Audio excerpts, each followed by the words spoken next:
Now, today we're going to talk about Samadhi and Mahasamadhi of Swami Saradananda. Excuse me. We're on page 93 of my version of the book, and at the top of the page. Evidently, Swami Saradananda is slowly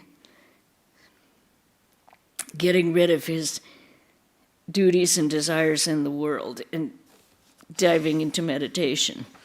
So, the top of page 93. The one task that still could capture his painstaking attention was the building of a temple in Holy Mother's memory at Jairambati. Holy Mother had said to her devoted attendant in Jairambati, Swami Parameshwarananda, "My child, after I leave this body, many devotees of our Master will come here. You should all do something so that they are properly taken care of. It will hurt me to see them go elsewhere for food and shelter during my absence. It will be good if a temple is built and an accommodation for monks and devotees is arranged, where they will meditate and think of God with simple living and high devotion, away from the noise and cares of the world. That will please me immensely." From the day that Swami Saradananda had heard of the mother's wish from Swami Parameshwarananda, he resolved to see her wish fulfilled.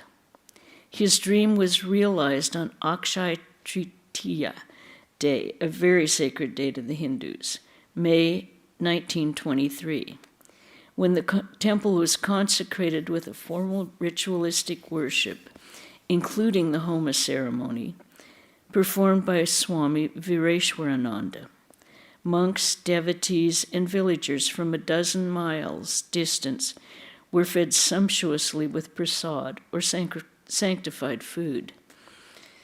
Everyone's heart was filled with joy, feeling the living presence of the Mother in the temple that was dedicated to her memory.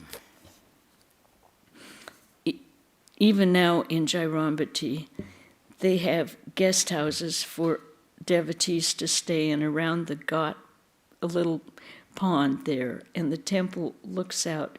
She gazes out over the area. It's a beautiful, very, very serene area to stay. Crowded now, but she foresaw that. After Vespers, a large crowd gathered in the living room of Holy Mother's house. I was seated very close to Swami Saradananda. Suddenly his eyes fell on me and he said, "Kiran, would you tell us how you joined our monastic order?" I felt a little trepidation, then I thought, the Swami is my very own. Why should I be afraid to speak before him? My fear left and I said, "Maharaj, I was studying for the MA degree at the University of Calcutta in 1921. Mahatma Gandhi's non-cooperation movement was going on in full swing.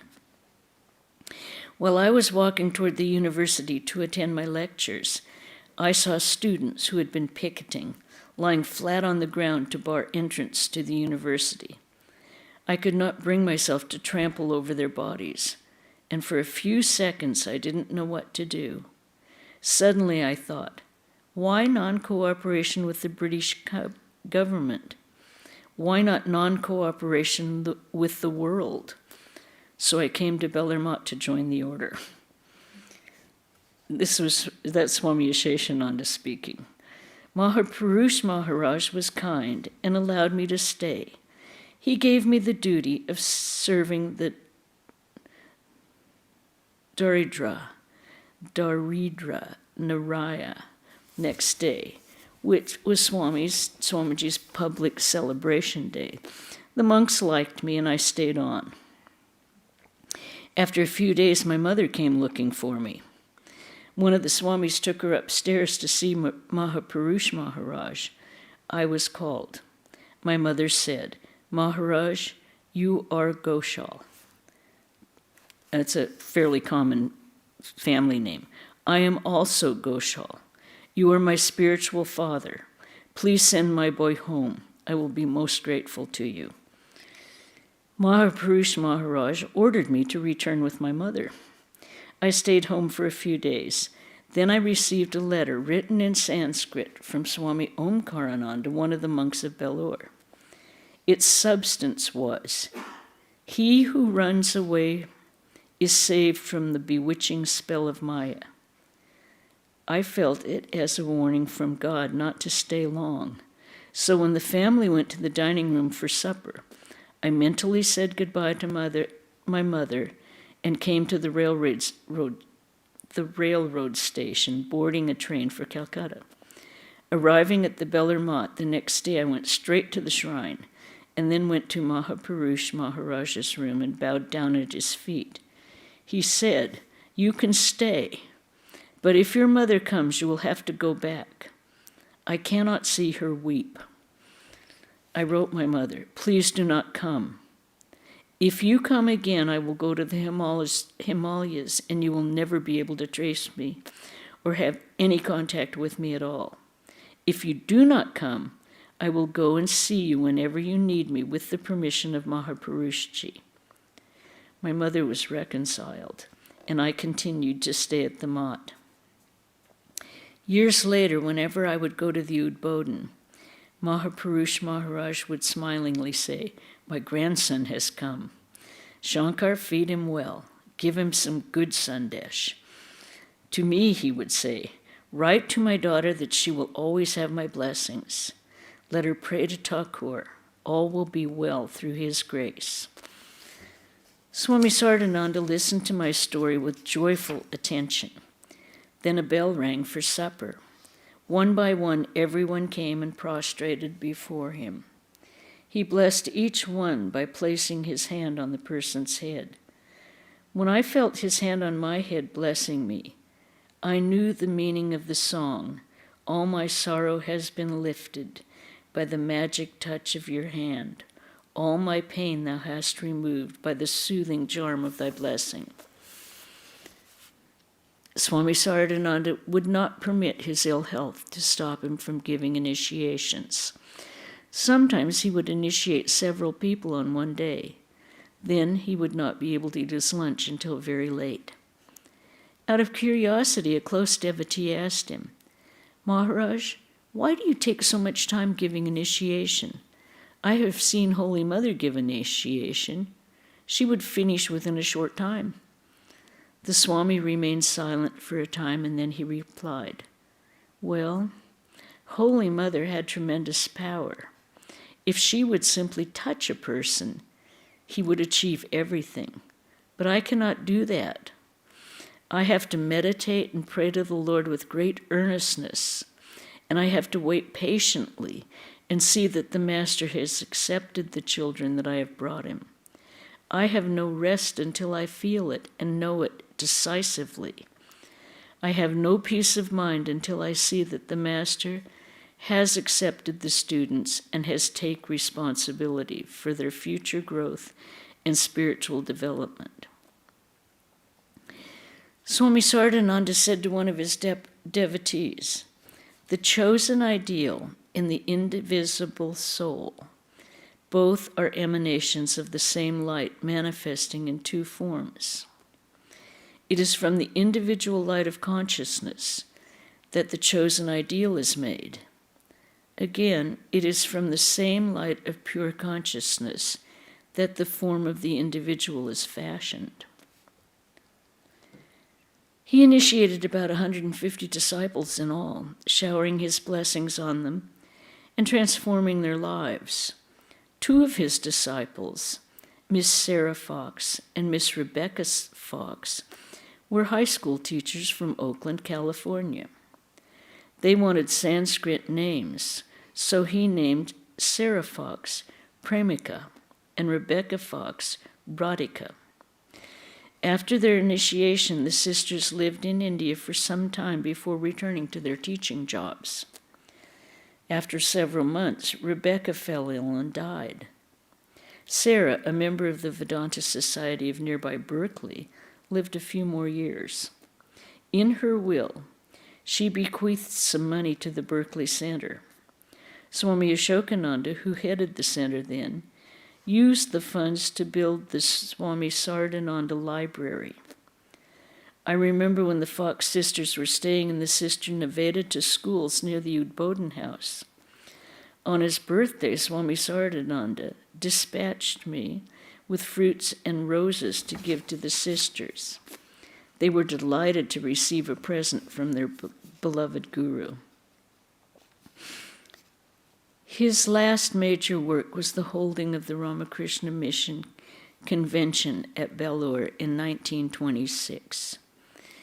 Though not well, he worked hard to make it a success. Monks from 100 mott and mission centers from India to California came to Belur to compare notes and make future plans. Even that late in his life, his eyes were on the future. In his address of welcome, he warned against the danger that can result from public acceptance of the Ramakrishna movement.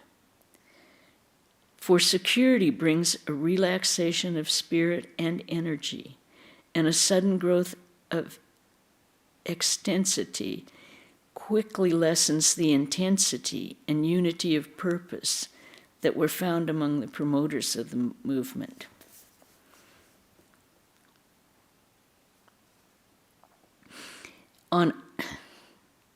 That's something that we should all always keep in mind.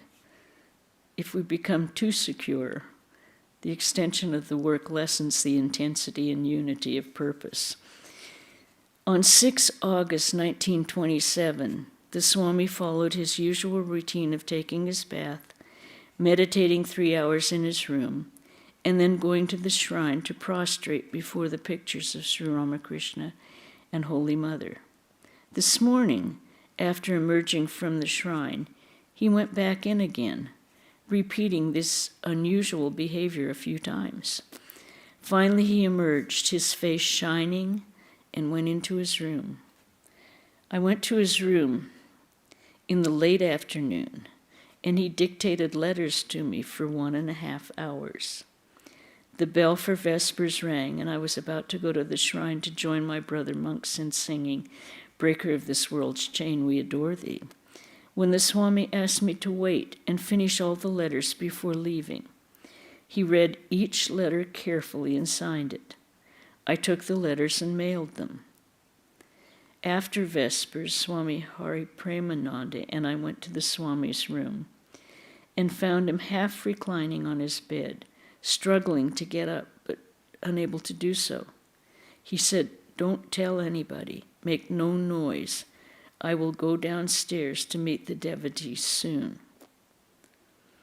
Vaikuntanath Sanyal, who had also come into the room, asked me to call Dr. Ghosh. When the doctor arrived, he told us to put an ice bag on the Swami's head and change it every 5 minutes. I went by streetcar to buy the new ice bags. By the time I had returned, the Udbodhan house was crowded with monks from Belur who had come to render service to their beloved Swami. We learned that he had suffered a stroke and that there had been damage to his brain. He retained consciousness, but his speech was impaired. A few days later, the Swami could only smile in response to Dr. Ghosh's question, "Sharat, do you want to drink tea?" Another day, he had to use his left hand to drink holy water from a spoon. All 3 systems of medication, Western, homeopathic, and Ayurvedic, were tried with no visible results. Even without speech, Swami Saradananda continued to transform the lives who came to see him. When the homeopathic doctor came to treat him for the first time, the Swami looked at him, and the doctor's agnosticism vanished. He became an ardent devotee of the Ramakrishna order. It was the anniversary of Krishna's birthday, 19 August 1927. The Swami's condition was rapidly worsening. All hope was gone. About 1 p.m., we began to chant Hari Om Ramakrishna. In the midst of our chanting, the Swami drew his last breath. We all chanted, "The invisible is infinite, the visible is infinite. The infinite has been projected from the infinite. When this infinite emerges into that infinite, all that remains is also infinite. Om, peace, peace, peace." Any questions or discussions about the last day of Swami Saradananda? Because then we're going to start the second half of the book, which is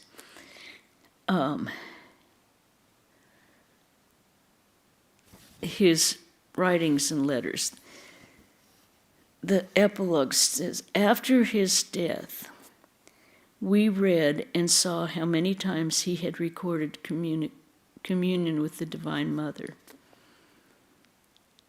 The great ones have gone from the world of illusion, but they are not gone beyond our reach. Swami Saradananda told one of the disciples of the Holy Mother while we were traveling together by train on our way to Puri, that Sri Ramakrishna blessed him with a vision near Sakshigopal, which is close to Puri, pointing out the exact spot where he saw his master's face lit with a heavenly smile.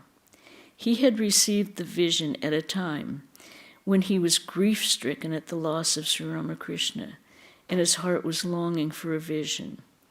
When we want to see them as deeply as the Swami wanted to see his master, they will be there for us. They live to show us the way. The rest is up to us. Swami Saradananda once said to me, "You have made such a big prostration. What do you want? Please give me special instructions besides what Holy Mother has given me," I said. "That cannot be done," the Swami replied.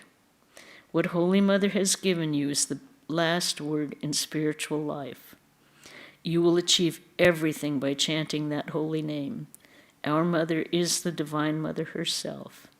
Have faith, cling to her, and whatever is needed she will give to you." Okay. Swami Aseshananda, when he was sent to the United States, never once went back to India. This is where Mother had sent him, and this is where he stayed. Now that we will start reading Swami Saradananda's writings, and these are letters from Saradananda to Holy Mother.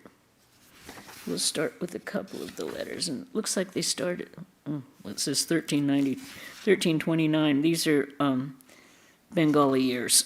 I don't have any idea what year it was. Shashiniketan, 2nd Ashwan, 1329. May Sri Ramakrishna be my refuge to the lotus feet of the most revered Holy Mother.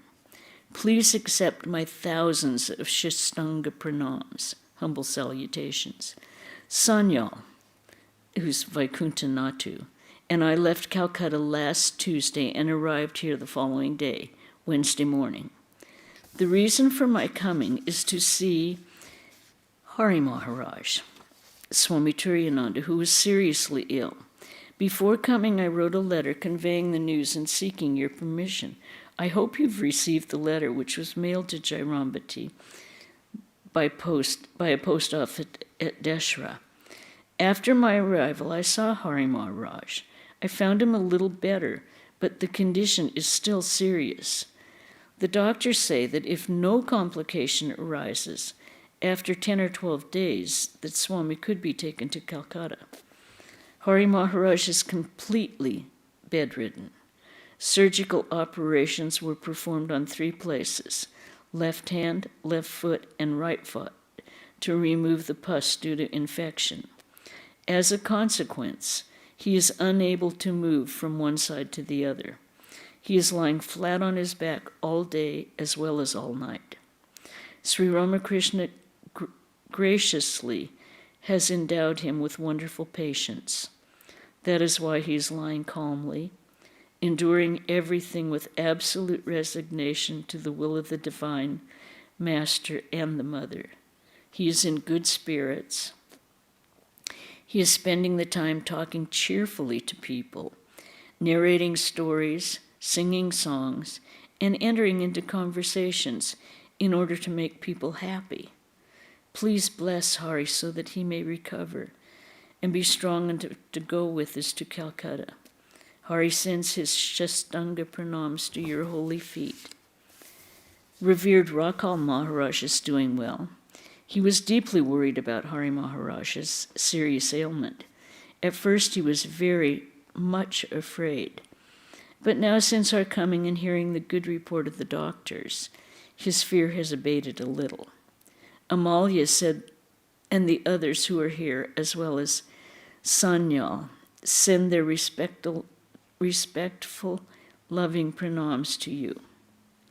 Your letter on 30th Ashwan was received today. It was redirected from Calcutta. I learned from your letter that the cook has left. It worries me a great deal. This is the time of year, the season of malaria, when help with cooking is urgently needed. I am sorry to know that you would not be able to come to Calcutta even after the celebration of Jagadatri, an aspect of the Mother of the Universe, when the celebration of Jagadatri is over.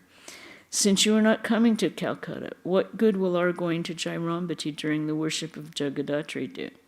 If we go and suffer from an attack of malaria, will it not give you trouble by making you anxious? By the will of Sri Ramakrishna, it is ordained that you will come to Calcutta in the month of Magh. We will go then to Jairambati to bring you with us to Calcutta. Please write how much I should send for the Jagadatri Puja. As soon as I reach Calcutta, I will immediately send the money. All the items that you have written for in your letter, as well as those suggested by Yogan Ma, will be sent at the earliest opportunity after my arrival in Calcutta. Your most obediently, your servant and son, Sri Sharad. Next, we'll read one more letter, I think, or maybe two more. Calcutta, 20th Chaitra, 1325. May Sri Ramakrishna be my refuge. Salutations to thy lotus feet, most revered mother. We have decided to send Sarala to Jairambati by the morning train next Saturday.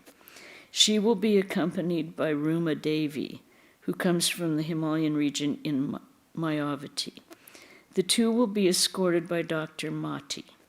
Ruma Devi's home is in a village close to Mayavati and is along the way of the pilgrimage to Kailash. She comes from a respectable family. She is an extraordinarily religious person. She became deeply interested in our order after many years of hearing about you and Sri Ramakrishna from the Swamis of the Mayavati Advaita Ashram. She came down to Calcutta about a month ago for the sole purpose of meeting you and being initiated by you through your grace. She has been living with Sudhira and the others at the Nivedita school since that time. She comes from a cold country. Seeing her discomfort from the heat of Calcutta, which is too much for her, I am sending her to you. Be pleased to initiate her through your grace. After initiation, she will return with Dr. Mati to Mayavati and then proceed to her own home. Please keep well by having your bath and meals at the regular times. If you fall sick through irregular habits, there will be distress in the hearts of us all. I hear that you suffered terrible pain twice this past week. How do you feel now? The daughter of your Western disciple will get married in 2 months. Through your grace, she has found a very good husband. Her mother has written to me and requested me to convey her news to you and to give her your loving greetings and give her loving greetings to you. From Sarla, you will hear more about your English disciple.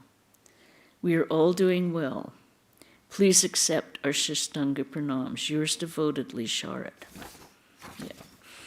Okay, then we have Calcutta, 16 Vaishak, 1326. May Sri Ramakrishna be my refuge. Salutations to the most revered mother. Dear mother, please accept my Aseshananda pranams as well as those of the others who live here. We are all shocked by the sad news from Jairambati of Nyaida's death. I can imagine how painful the loss must be for you. This is the play of Sri Ramakrishna. He alone knows the meaning of the play. How can we understand it? Because we do not know his purpose, we suffer. Even the fact that we suffer because we don't know his purpose is due to his grace. Through your blessings, all of us are doing well here. Yours devotedly, Sharat. And those seem to be the 3 letters that they had that he had written to Holy Mother. Any questions or discussion about any of that? My John? calendar comes up 1326 Bengali is 1919 Gregorian. Oh, thank you. 1919. So there we are. And if I'm not mistaken, Mother died in 1921. Is that right? 20. Okay, so she was nearing the end of her life. Okay, we have just a couple of announcements. We had a lovely puja yesterday. We had devotees came in person, about between 25 and 30, which is good for a weekday. And everyone stayed well. Everyone said they had a good time. And I hope some of you saw the temple and the puja during the time. Okay, so this Saturday, we will not have our gospel reading in the temple. We will have Swami Saradananda will have his Bhagavad Gita class at 5 o'clock. So 5 to 6 will be his class. Tune in. His lecture on Sunday will be Yoga for Psychological Transformation. I think we're all hitting a lot of change this time of year. Everyone's talking about change and adaptation, and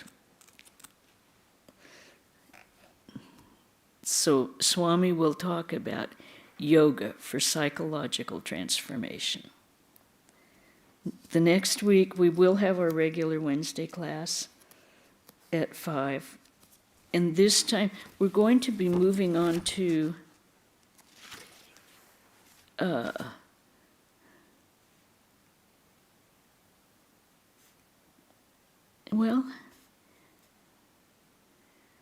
articles and essays in the book Stray Thoughts by Swami Saradananda. And the one we will be reading next week is The Harmony of All Religions. The message doesn't get old. Okay, good to see you all, and we'll end with a chant. Om Shanti, Shanti, Shanti, Hari Om Tat Sat, Sri Ramakrishna Arpanamastu. Take care, stay well, and we'll see you next week, Lord willing. Okay, bye-bye. Bye. We have our regular Zoom people.